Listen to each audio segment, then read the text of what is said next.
Director, captain of the ship మన బోయపాటి శ్రీను. బోయపాటి శ్రీనులో ఆ యొక్క ఎనర్జీ కానివ్వండి, ఆ పట్టుదల కానివ్వండి, ఆ తపన కానివ్వండి, ఆ పరితపించే విధానం చూస్తుంటే శభాష్ అనిపిస్తుంది. నాకు బోయపాటి తన అసోసియేట్ డైరెక్టర్ నుంచి కూడా తెలుసు. అసోసియేట్ డైరెక్టర్ సాధారణంగా మా స్థాయి హీరోలను గుర్తుంచుకోం. ఒక కో డైరెక్టర్ నుంచి డైరెక్టర్ వాళ్ళే గుర్తుంటారు. కొంతకాలం అయ్యేసరికి వాళ్ళు ఏ కొద్ది గొప్ప గుర్తున్న అది మర్చిపోతుంటాం. కానీ ఈ రోజు వరకు కూడాను ఆనాడు బోయపాటితో నాకు ఉన్నటువంటి ఆ యొక్క అనుబంధం నేను మర్చిపోలేను. ఆ రకమైన స్ట్రాంగ్ ముద్ర వేశాడు. అంటే ఉదాహరణకి అన్నయ్య సినిమా జరుగుతుండగా కొన్ని పాయింట్స్, లాజికల్ పాయింట్స్ కొన్ని మిస్ అవుతుంటే నేను అడిగేవాడిని డైరెక్టర్ బుచ్చా సుబ్బయ్య గారిని కానీ, కో డైరెక్టర్ని కానీ, ఏమిటి దీనికి ఎందుకు రావాలి, ఎందుకు ఇలా అరైవ్ కావాలి అని అన్నప్పుడు వాళ్ళు సమాధానం చెప్పడం తడబడేవాళ్ళు. పక్కకు వచ్చి చాలా వినమ్రతతోటి బోయపాటి శ్రీను ఇది కారణం అండి, ఇలా అనుకున్నామండి, ఇలాగ బట్టి ఇది దీనికి అరైవ్ అయ్యామండి అని చెప్తుంటే చాలా కన్విన్స్గా ఉండేది. ఎవరి కుర్రోడు పైకి వస్తాడు ఖచ్చితంగా అనిపించేది. ఒక కన్విక్షన్ ఉండేది. ఆ రకంగా ఈ రోజున చూస్తే పక్కా మాస్ ఒక అడ్రస్ ఉంటే అది బోయపాటి శ్రీను. ఒక సెంటిమెంట్ని, ఒక డ్రామాని, ఒక ఎలక్ట్రిఫైయింగ్ యాక్షన్ సీక్వెన్సెస్ని ఒక మ్యూజికల్గా కానివ్వండి, డైలాగు పంచుతో కానివ్వండి, ఏవైనా సరే ఎక్కడ బిగువు సడలకుండా ఉండేలాగా, పట్టు సడలకుండా ఉండేలాగా తీర్చిదిద్దుతాడు స్క్రీన్ ప్లేని. అంత వండర్ఫుల్ ప్రెజెన్స్ ఉంది.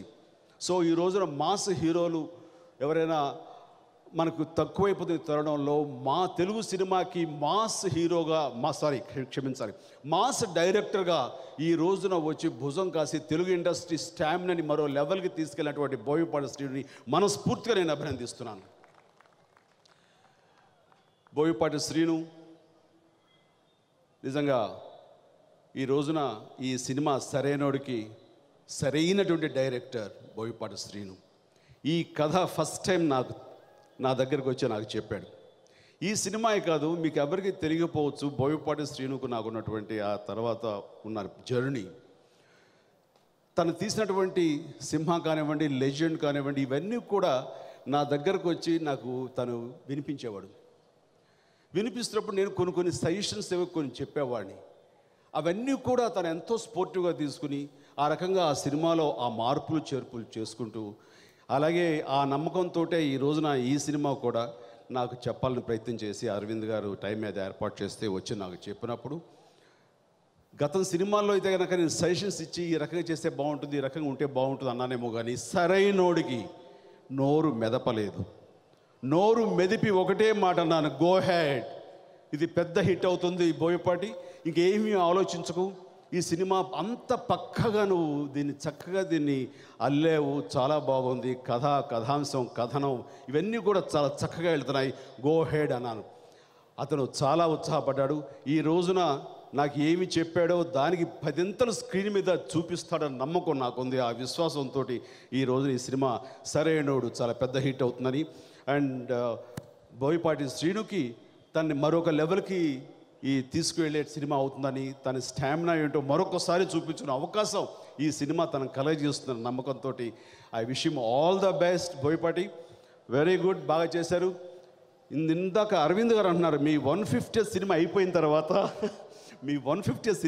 తర్వాత బోయపాటి గారు నాకు ఏదో ఒక లైన్ చెప్పే ఛాన్సెస్ ఉన్నాయి, ఉంటే కనుక ఆయన ఏమైనా ముందుగా ఒప్పించనా అని. అరవింద్ గారు మీ ఇష్టం అండి, నాకు అభ్యంతరం, నాకు చాలా మంచి అవకాశం. ఒక మాస్ హీరో, ఒక మాస్ డైరెక్టర్ కలిస్తే ఇక మాస్ అభిమానులను ఎలా అలరిస్తుందో చెప్పలేము, మీ ఇష్టం అన్నాను. ఇది నేను చెప్పకూడదు, ఆయన చెప్పాలి, కానీ అడ్వాన్స్గా నేను చెప్పాను. సో ఏమైనా సరే ఈ సినిమాకి మాత్రం all the best, good luck. So ఈ నెల 22వ తారీఖున సరైనోడు ప్రపంచవ్యాప్తంగా ఇది రిలీజ్ అవుతుందని చెప్పడానికి నేను చాలా సంతోషిస్తున్నాను. ఈ సినిమా 22వ తారీఖున మిమ్మల్ని అభిమానాలని పొంది ఇది ఖచ్చితంగా పెద్ద హిట్ అవుతుందని నేను మనస్ఫూర్తిగా కోరుకుంటున్నాను. ఎదుటోడితో పెట్టుకోవాలంటే ఉండాల్సింది బ్రాండ్ కాదు, ఇక్కడ దమ్ము టన్నులు ఉంది. ఇంకా చూస్తా